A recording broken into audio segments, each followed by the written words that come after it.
Hi everyone, welcome back to another video from Tech Basics.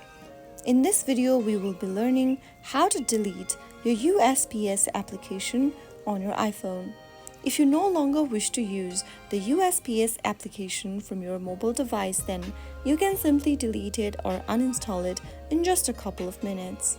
Simply go ahead and close off your USPS Mobile application and long press to it from the app drawer itself.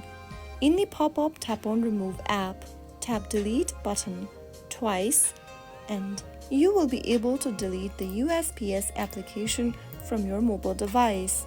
Once you've deleted the app, it will be deleted from your database. If you ever want to get access to your account again, you will need to reinstall it from your Google Play Store or your App Store. So that is how you will be able to delete your USPS application using your mobile device. If you found the video to be helpful, go ahead and give us a thumbs up. Don't forget to subscribe to the channel by hitting the subscribe button. Press the bell icon so that you'll never miss another upcoming upload from us. I will see you again in the next video. Thank you for watching.